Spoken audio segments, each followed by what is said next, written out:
All right, we got all of our players in order. We have our first seat down there in the bottom right.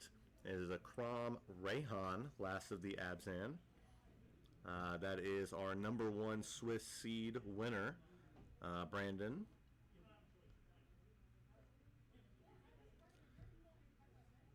And then in seat 2, we have Dalton on, looks like Rogsai.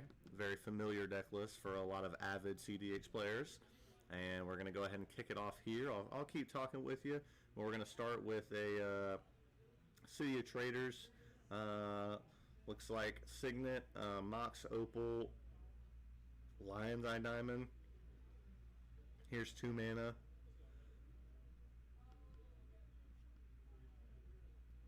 And looks like a tutor. So we're gonna go ahead and do that.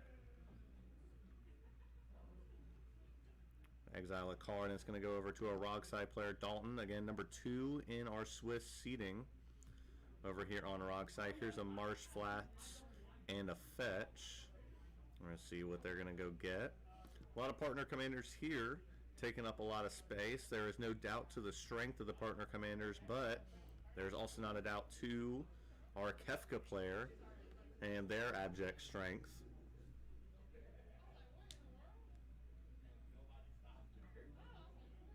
In the fact that they've been able to make it all the way into our finals pod after a strong showing inside of our filmed feature match semifinal, which was incredibly strong off the back of Winota taking out the Turbo player at that point.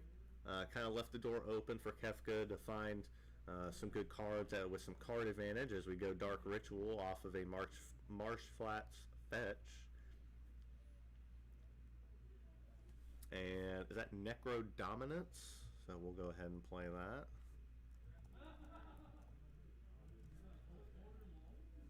And let's see, we'll go land, Dark Ritual, Necro Dominance. Roger. And it looks like we might go to the end step to pay any amount of life, draw that many cards. The maximum hand size will be 5 off of the Necro Dominant. So to the threat of everyone else at the table, the Rogsai player is doing what Rogsai players do and going incredibly fast. Fixing the hand, Necro Dominance. So drew 5 cards. I think they had 5 cards in hand prior to. So going to go down 5 more cards for a maximum hand size of 5. But then exile a handful of cards here as we see those get discarded.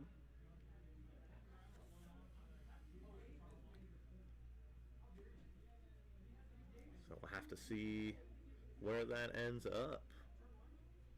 And we got a great finals match for you again. Our 1 and 2 seed, our bottom right, bottom left, in that order, Brandon and Dalton, worked their way up through Swiss, collecting points in our top 10 base format. 2 wins and 2 draws for Brandon, and 2 wins, 2 losses for Dalton. So again, another strong showing here. With the top 10, we wanted to make sure that our players were incentivized to do all they could to win the game, as we got some discards here. Windfall, Beseech the Mirror, land among them. And those will be discarded directly into exile because of Necro Dominance. And we'll go ahead and go back over to our Blue Farm player, Tim Necrom. Chris, up there in 3rd seat, won his semifinal round.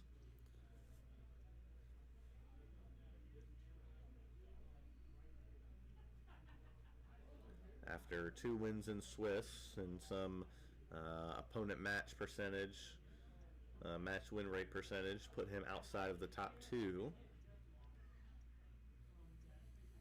Was able to make quick work of the finals, or correction, make quick work of the semifinals, as was our Kefka player up in the top right. So both decks, both semifinal players having a very strong showing in their respective pods. And looks like it will be a Polluted Delta Fetch.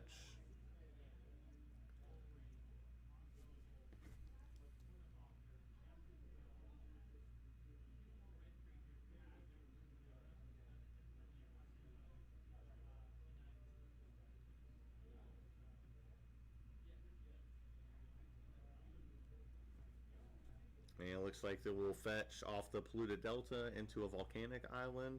We'll go Soul Ring.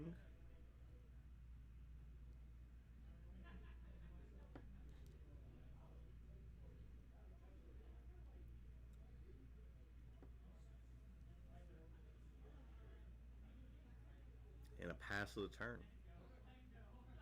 All the way back over to our Kefka player.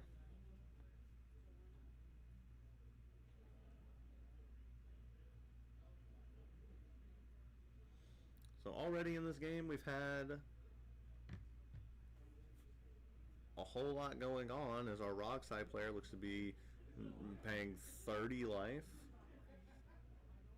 I don't really see what's going on there.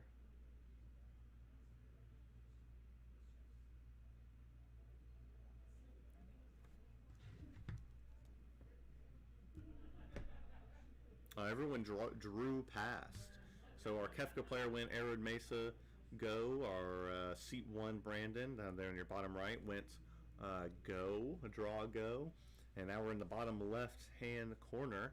Our seat 2 Dalton on Rogsai played City of Traders and went to the end step and has paid 30 life with Necro Dominance. So he's going to keep the best 5 cards out of the 30 he just dragged off the top.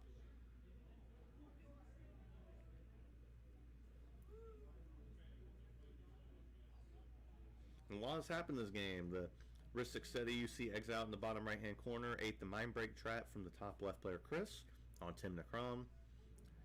We got the Necro Dominance has already seen 5 cards from it, and now we're looking at another 30 here on the end step.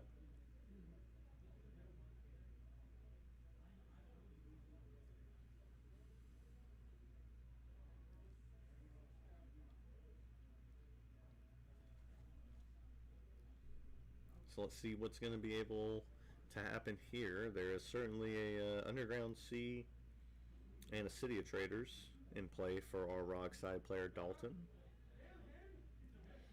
I will say, in terms of the strengths of everything here, everything is pretty well balanced. I mean, Rogside certainly being the turbo player at the table, but let's not count out Blue Farm. Let's not count out Kefka, but even Crom Rayhan. Being able to be abused with the counters that gets moved around,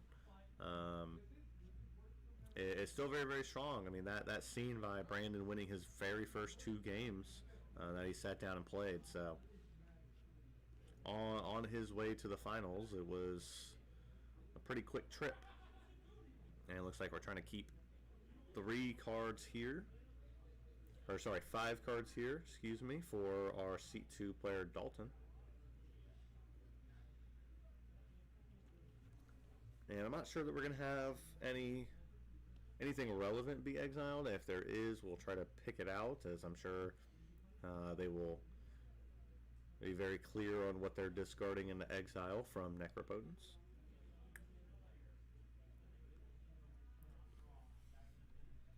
But also, they're still in the end step, so there's nothing saying that they need to go to cleanup right now to discard. They can still be in the end step. So at the beginning of the end step, you can pay life, draw a card, but your maximum hand size is 5. You don't discard until you go to the cleanup. So that is the power of cards like Necro Dominance, cards like Necropotence. Being able to attack the table at instant speed from any amount of cards in the format that receive regular play. I mean, a Valley Flood Caller, a Born Upon a Wind. There's a large portion of it that would be able to see, but going down to 5 life is certainly threatening when you're staring across 2 Croms on the board and one that looks like it's pretty close to hitting down there in the bottom right. But let's not count out Chris in the top left. His ability to cast his Crom, get that in play. Volcanic Island was already searched up, so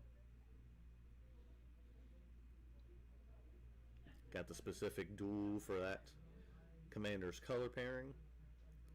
We'll have to see where that goes from there. Again, it does look like Dalton will be going to the cleanup and discarding some cards into exile rather than trying to abuse being in the end step at instant speed. That might not be possible, of course. but you know, that's sort of what you hope for when you're playing cards like Necrodominus, Necropotence. You're hoping for the ability to sort of attack at that instant speed, those flash enablers, and be able to win yourself the game in that way.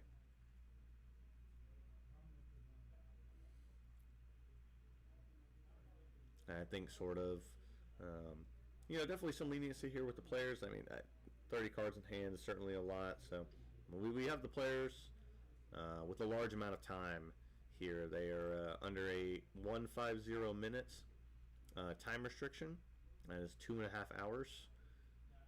So we can be here for a while. We will be locked in, bringing you tournament coverage here. And if you're just joining us, we are in the finals at MindBreak Magic cEDH tournament, hosted here at Tricky's Cards and Games. And it looks like we're going to the cleanup. So calling the weak, deflecting SWAT, defense grid, fluster, looks like a silence, wheel.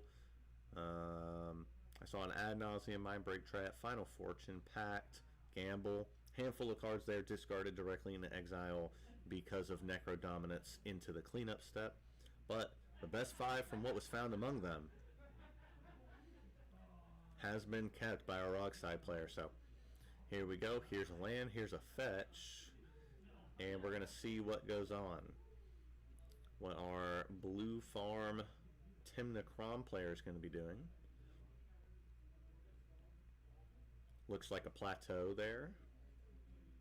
And again, if you like another look at some of those cards discarded into exile, look at the bottom right. And ad nauseum. I mean, there's some heavy hitters right there for what has already been exiled under Necrodominance. But when you're trying to win the game, you're trying to win the game. You know, you can't be faffing around with 5 mana spells if you got 3 mana and a Necrodominance. Here's 3 mana from Chris, Wheel of Fortune.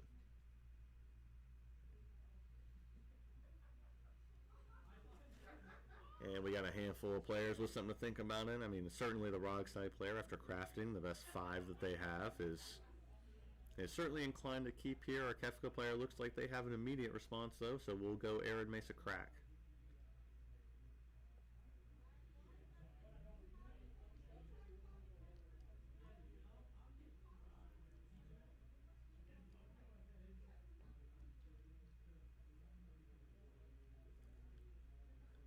And it looks like they might be shortcutting a little bit with what looks to be an Enlightened Tutor to the top. So we'll see what our blue farm player is going to go ahead and get there with that Enlightened Tutor.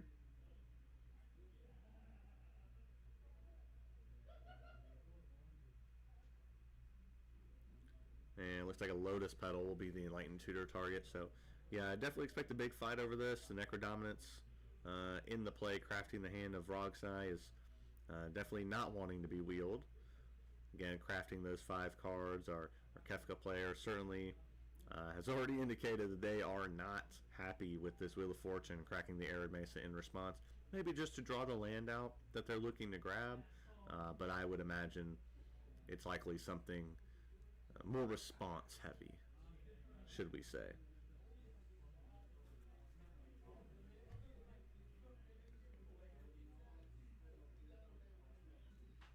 But here we go.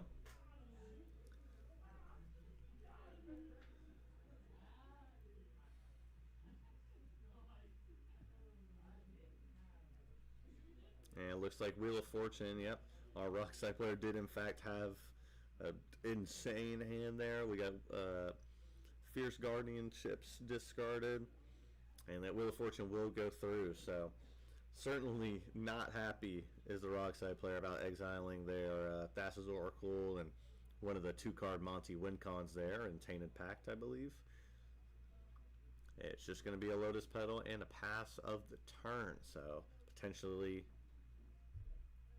bringing a Crom down next turn with the 5 mana available, but we'll pass on over to Kefka over there in the top right. That's our seat 4.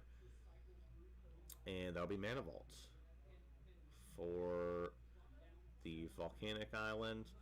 We'll go for Mana Vault plus Lotus Petal. Here's the One Ring. One Ring, obviously very powerful Magic card. in the context of the format. There's certainly no argument there. Orcus Bowmaster in response to the draw, it looks like. They may be just trying to shoot the Rogside player a handful of times, which would be huge. Certainly no creatures on the battlefield for Kefka. No reason to be going face at 40 and 38 life. But there is something to be said that maybe the Rockside player just kind of isn't in this game anymore. So maybe you don't even target them. Maybe you just start shooting Kefka or Blue Farm player. But we will get the ETB that will deal 1 to our Rockside player, Dalton, down in the bottom left-hand corner.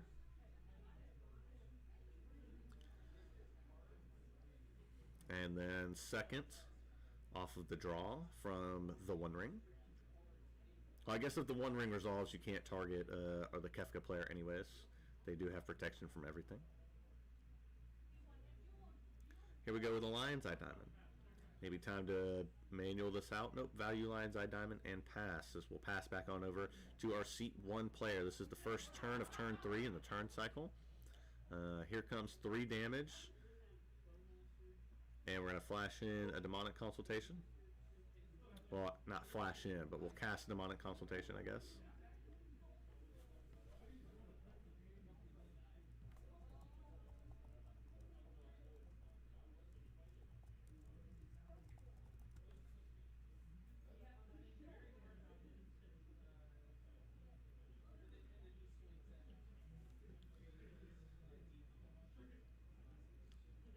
So the 3 mana here on the attacks from our bottom right player.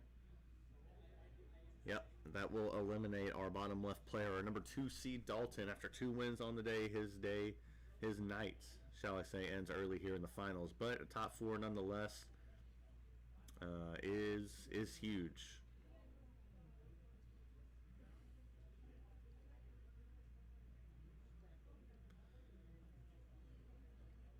As we go into the post-combat main phase, our seat 1 player. Again, this is the first turn of turn 3 in the turn cycle.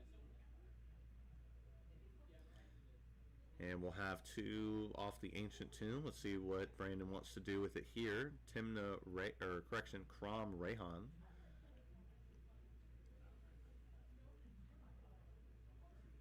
And here comes an Ancient Tomb, so that's why we're flipping the mana there from the City of Traders. COT will sacrifice itself when you play another land. Here's 1.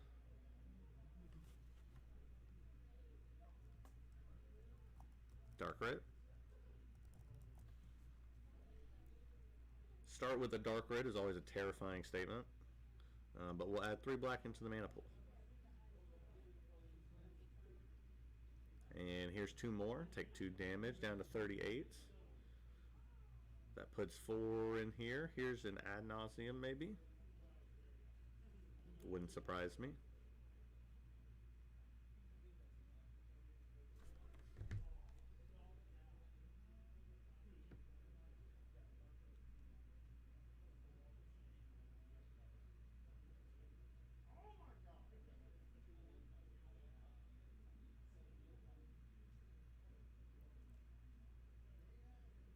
And we're going to use the Mox Opal for red. Use some more mana. Here's more on the rock.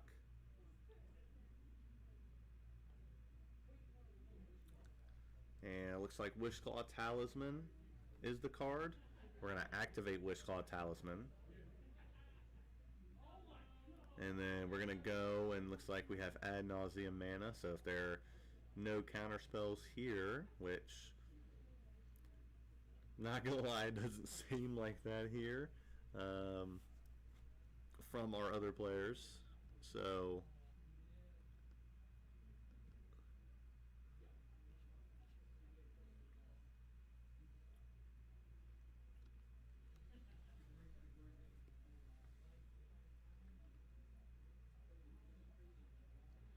and the Wishclaw Talisman again, which was just cast by our seat 1 player, Brandon. This is the first turn of the turn 3 cycle. And we talked all day long about the advantage that being seat 1 puts you, which is why it was so important for our players to play so strongly in Swiss, as we have an Underworld Breach cast on the stack. And it looks like Chris wants to respond. Here's Crack the Lotus Petal for a Swan Song, targeting Underworld Breach.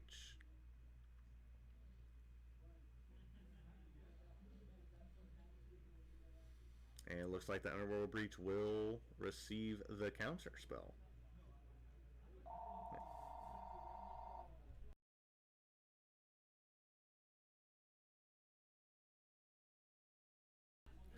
And it looks like that will just be the end of the turn. We'll let the rest of the mana fizzle, and that will go back over to our top left-hand corner player on Blue Farm, Tim Necrom. Chris untaps with the Wishclaw Talisman. I could imagine that Brandon would not think it was going to go to anyone else's turn when he gave that Wishclaw away to Chris. Let's not forget about the Orcus Bowmaster in play, and let's also not forget about the protection that the One Ring grants from our Kefka player, but as we see a Voice of Victory on the stack. And we're getting to an interesting, this is only turn 3. If you were not encapsulated in the intricacies of this game, I don't know what else this game can give you. We're having a great time here in turn 3. A lot of things have already happened. We've already had a player die, searching for the win through Necrodominance, but a wheel put them out of the game. We have a One Ring protecting one player, 2 players fighting over each other on who's going to win the game first. Underworld Breach being countered has opened up the door. You would think that if Brandon did have a counter spell, he would have used it on that Swan Song, or at least a counter spell able to be cast right now. With Voice of Victory being the first spell, if even that counter spell is MindBreak Trap, there is no way for Brandon to cast it, as Voice of Victory will hit the field, and here goes his own Wishclaw Talisman. Passed on back to Brandon. And two mana in play for our Blue Farm player up in the top left. Voice of Victory in play. Wishclaw Talisman activated, passed back over to its owner, Brandon, in the bottom right. And we'll see where that goes from here.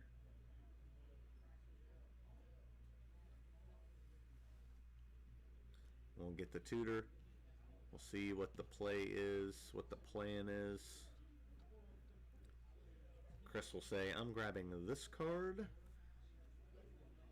And we're going to see how far that can take him. We'll go ahead and probably shortcut a fetch here. Looks like maybe a Verdant Catacombs. Those expedition lands all look the same to me. So we'll go ahead and fetch that at the same time. Just go ahead and shortcut a little bit. No harm, no foul.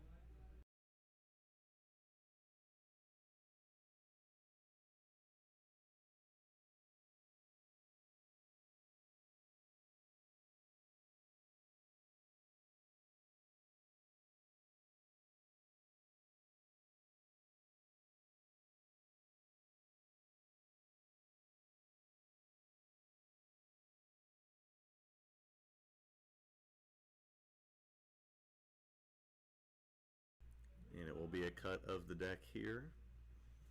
Chris will proceed through his turn. That fetch land went ahead and got Underground Sea, so here's the Lion's Eye Diamond, and we might see a little repayment in kind with an Underworld Breach. It is possible. Underworld Breach. Oh, here's Reign of Filth. Everything sacks for a black. All the lands that Chris controls up there in the top left, so we'll see where that goes here. Maybe sort of Taina Pact looking for something. Here goes 2 lands, it looks like, for double black.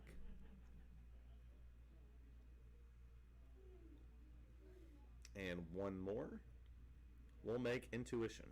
In response to Intuition, crack the Lion's Eye Diamond, discard the hand, Deflecting Swats, and second card in there. Looks like Intuition makes 3 mana, so with the 2 mana available, really there's an extra mana available because Reign of Filth has resolved on this battlefield. Volcanic Island will be able to sack for a black, netting an additional mana. Even something like Savine's Reclamation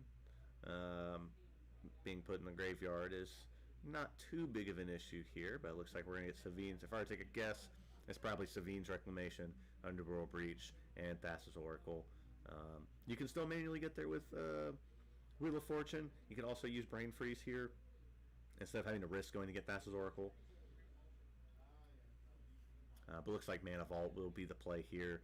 Just sort of safer, I think, on mana, being able to sack the black sack the Volcanic Island for black, cast the Mana Vault, and go and get the Savine's Wreck back.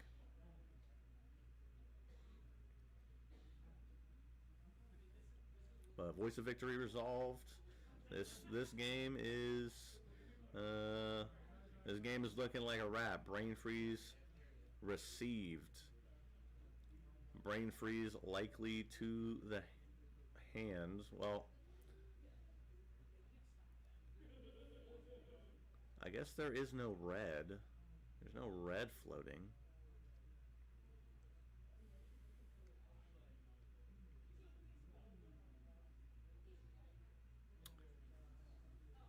So we'll see.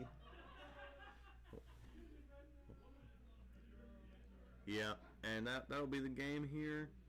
I think we'll just go ahead and scoop it up. So yeah, the three card combination from Intuition of Brain Freeze, Savine's Reclamation, and Underworld Breach. You know, post resolve Voice of Victory. Chris did a really good job finding out what the counterspell suite was from his opponents. Kefka having nothing from the opponents, Brandon's Underworld Breach. And he did a good job baiting it out and figuring what would end up being the case here. But without the mana, Chris isn't going to be able to do a whole lot without the red. That Intuition pile is certainly dangerous, and he did a good job putting himself in that position, but without the ability to have red mana there, definitely put him in a spot. Which is why it's so hard. It's so hard in order to figure out what you want to crack the LED for. Because, again, they can just give Underworld Breach in that moment.